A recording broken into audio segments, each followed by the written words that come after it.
అయ్యి బాబు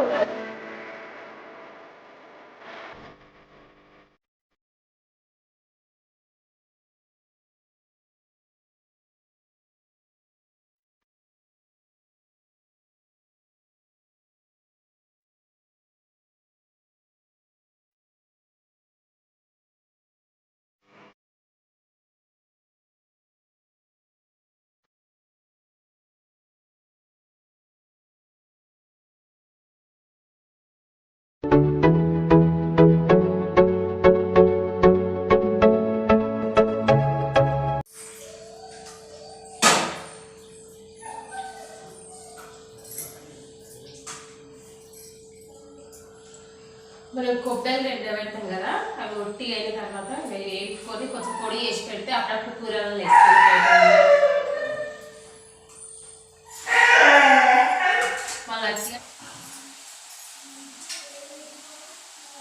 ఇవి ఎండబెట్టుకున్న తర్వాత మంచిగా ఒట్టి అయిన తర్వాత వేసుకొని మంచిగా పొడి చేసి ఒక డబ్బాలో పోసి పెట్టుకున్నాం అనుకో, మనం ఏమైనా కర్రీస్ చేసినప్పుడు అందులో వేసుకోవచ్చు.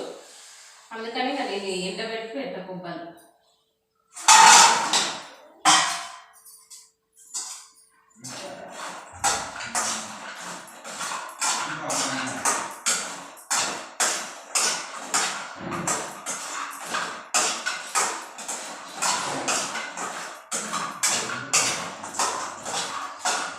ఇదేంటంటే కొంచెం ఫ్రై చేసినామనుకో ముక్క వాసన అనేది పోతుంది. లేదంటే మనం అట్లనే పొడి చేసినామనుకో డబ్బాలో పోసి స్టోర్ చేసి పెడితే ముక్క వాసన అనేది వస్తుంది, బాగా స్మెల్ వస్తుంది. అందుకని మనం కొంచెం ఫ్రై చేసి పొడి చేసి పెడితే స్మెల్ అనేది రాదు.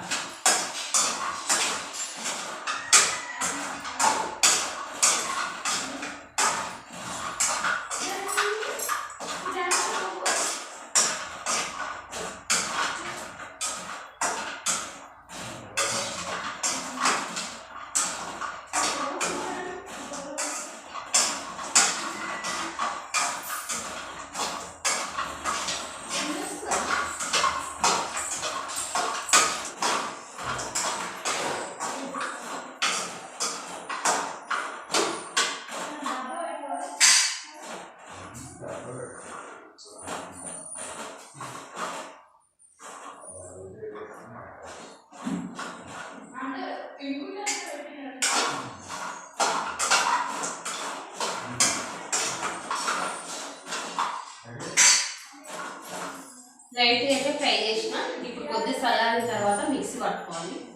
అవి చల్లారితే అంతలోపు నేనైతే పచ్చడి చట్నీ పట్టేస్తాను.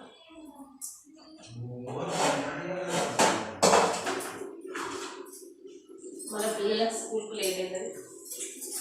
ఫస్టే కొబ్బరి పట్టిన తర్వాత చట్నీ పడదాం అనుకున్నాం, అలా లేట్ అయ్యేటట్టు కొద్ది చల్లారి వరకు ఆ వేడి మీద పెట్టినాం అనుకో మెత్తగా అయిపోతుంది పోయి.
గిన్నెలో తీసేసి ఇంకా అలా కన్నం పెట్టేస్తే తినేసిపోతారు బాక్స్ కట్టుకొని. బాగుంటుంది ఇట్లా చట్నీలు వేసుకుంటే చాలా బాగుంటుంది టేస్ట్. అందులో కొంచెం పచ్చిపులుసు వేసుకోవాలి.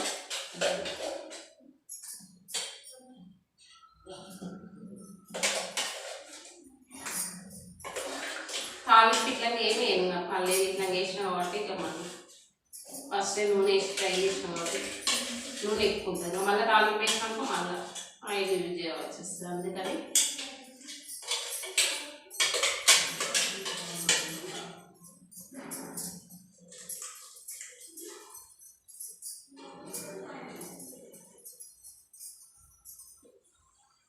రోట్లో నూరితే ఇంకా బాగుంటుంది టేస్ట్. కానీ ఇప్పుడు రోట్లో నూరంత టైం లేదు, అందుకని మిక్సీలో వేసేసి మిక్సీలో వేస్తే ఏంటంటే మెత్తగా అవుతుంది. రోట్లో అయితే కొంచెం కచ్చబెచ్చ ఉంటుంది కాబట్టి బాగుంటుంది టేస్ట్.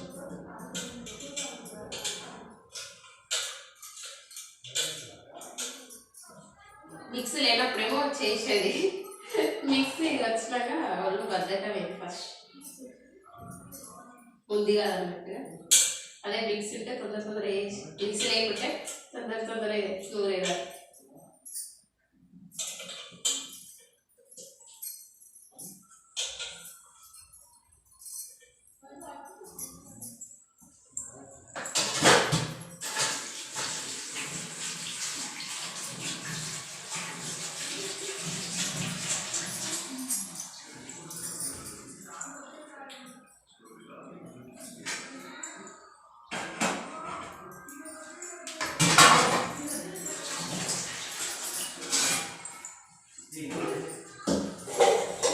నిన్న చింతకాయ చట్నీ వేసిన, చింతకాయ చట్నీ ఇంకా కొంచెం ఉంది.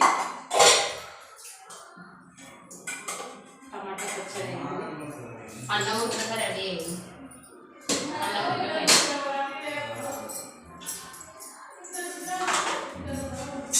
కొబ్బరి చల్లారితే మిక్స్ పడితే అయిపోతుంది పని.